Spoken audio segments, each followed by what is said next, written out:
Hey, this is Jeremy Edwards. I'd like to post a video about Isaiah 9:6 as it relates to the Jehovah's Witnesses. I'd like to share a little bit about what I believe this verse is saying.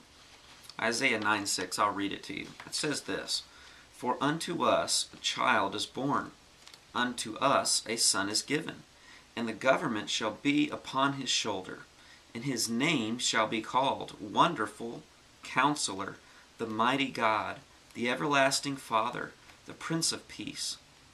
The Jehovah's Witnesses don't really question that this verse is definitely speaking of Jesus Christ in a prophetic way.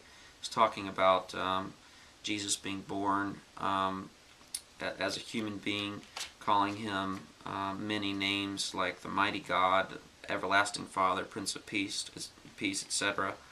But they try to make it clear that Jesus is just the mighty God. He is not the almighty God. So the problem that the Jehovah's Witnesses have is that they really have two gods. They have a big one and a little one. The big one is Jehovah, the little one is Jesus. So in my view, this is polytheism, which goes completely against what the Israelites believed in Judaism. They believed only in one God, and they were very, very strict on that. Isaiah, being of the nation of Israel, he calls Jesus the mighty God. Well, if he was monotheistic in the strictest sense, then why would he call Jesus the mighty God if he only believed in one God? So, is there really just one true God? John 17:3 talks about that, where Jesus says that they may believe that you are the only true God and in Jesus Christ whom you have sent. And the Jehovah's Witnesses use that verse to say that Jehovah, which they refer to as the Father, that he is the only true God. So the question I have is, if Jehovah, or the Father, I guess, is the only true God, then does that make Jesus a true God, or is he a false God? It's got to be one or the other. It can't be something in the middle or anything like that. So if Jesus is not the only true God, then Jesus has to be a false God, because it's written all over the Bible that Jesus is, it's written all over the Bible that there's really only one God. In fact, Jehovah even says in Isaiah that he is the only God and he doesn't even know of any other gods. So who is the mighty God spoken of in Isaiah 9:6? Well, that's clearly Jesus. So, how do we reconcile this? Well, I'd like to show you why I believe Jesus is not just the mighty God, but he's also the almighty God. Let's turn to Hebrews 1:3. I'm going to read that verse to you. Hebrews 1:3, it says this,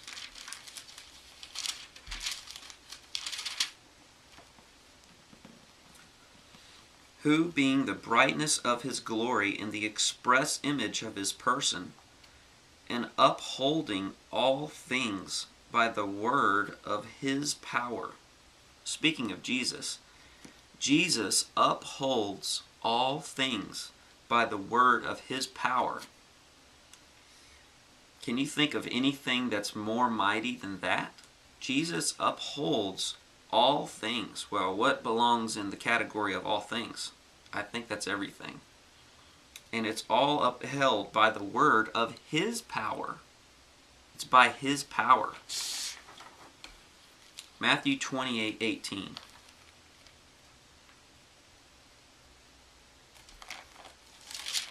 It says this, "And Jesus came and spoke to them, saying, All authority has been given to me in heaven and on earth." Well, I suppose it could be argued that the Father is the one that gave him that authority, but the fact remains, all authority is given to Jesus. So Jesus is almighty. Jesus has all authority in heaven and on earth. He is almighty. I don't think there's any question there. The only thing that can be agreed upon, obviously, is that the authority was given to him by his Father. But there's no doubt, I don't think there's any arguing that Jesus is almighty. Also, I'd like to go back to Isaiah and read from chapter 10 of Isaiah. I'm sorry, chapter 10 of Isaiah here. It says Isaiah 10, 20 and 21. This is speaking about Jehovah, who is the only true God, which I agree, he is the only true God. Isaiah 10, 20 and 21. And it shall come to pass in that day that the remnant of Israel and such as have escaped of the house of Jacob will never again depend on him who defeated them, but will depend on the Lord, the Holy One of Israel, in truth. The remnant will return, the remnant of Jacob, to the mighty God. In Isaiah 10:21, Jehovah is called the mighty God, not the almighty God. Why do you think that is the case? Let me go to Jeremiah 32. Verse 18 says this: You show loving kindness to thousands, and repay the iniquity of the fathers into the bosom of their children. After them, the great, the mighty God, whose name is the Lord of hosts. And that Lord there is in all caps, which obviously means it's referring to the Tetragrammaton, which is represented by the letters YHWH, which clearly means Jehovah, or Yahweh, which is probably a better term there. But it again calls Jehovah the mighty God.